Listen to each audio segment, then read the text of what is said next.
Alright, this is Wayne with ZomBcon, and we are here with Miss Cowan, Bicycle Girl. Yay!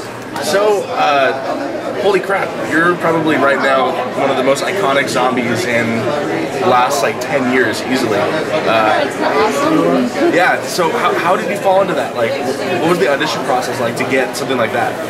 Originally, my agent was like, hey, we want some pictures of you in a bikini, because they kind of wanted to see my bone structure and how much body fat or whatever. And like 2 or 3 weeks went by and I didn't hear anything. But then they called back and like, okay, we want to set you up an audition.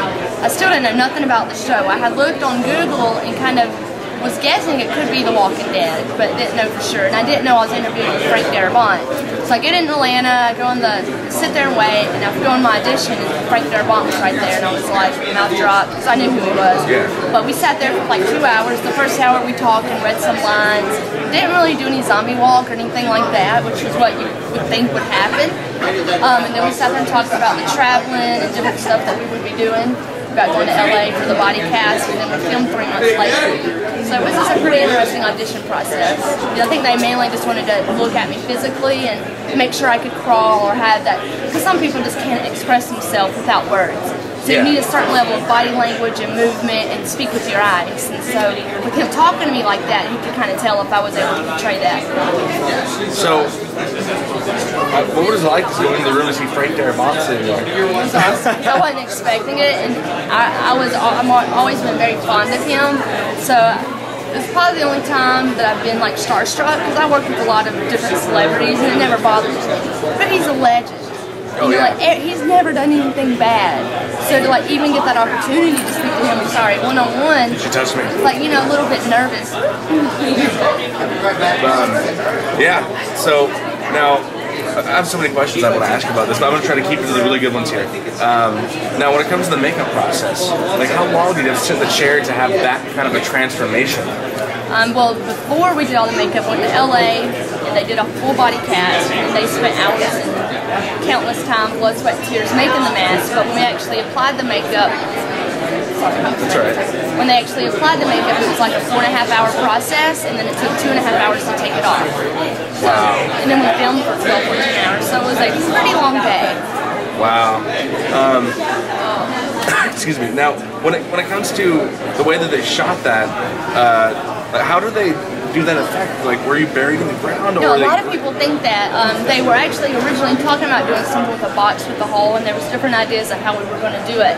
But finally what we decided to do was CGI it. But instead of using green, because the grass is green, we had to use blue, and they just went individually and, you know, erased the legs and added the bones. And that was pretty much, other than the blood from the gunshot, was the only thing that was really CGI.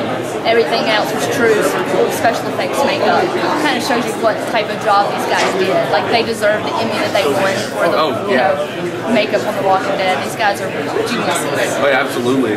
Now, last question I got for you here. When it comes to like the actual filming process of that, like there's so much emotion you can see that is being conveyed by you know, Bicycle Girl Hannah, and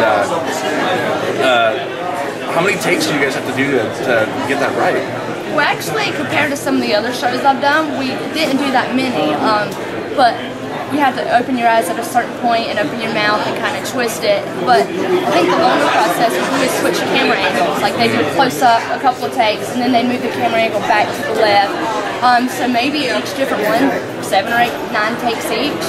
But then when I flipped over, I kind of thought that was going to be the worst one, because a zombie can't just flip over, so you kind of have to throw your body around. But that was actually one of the easiest ones.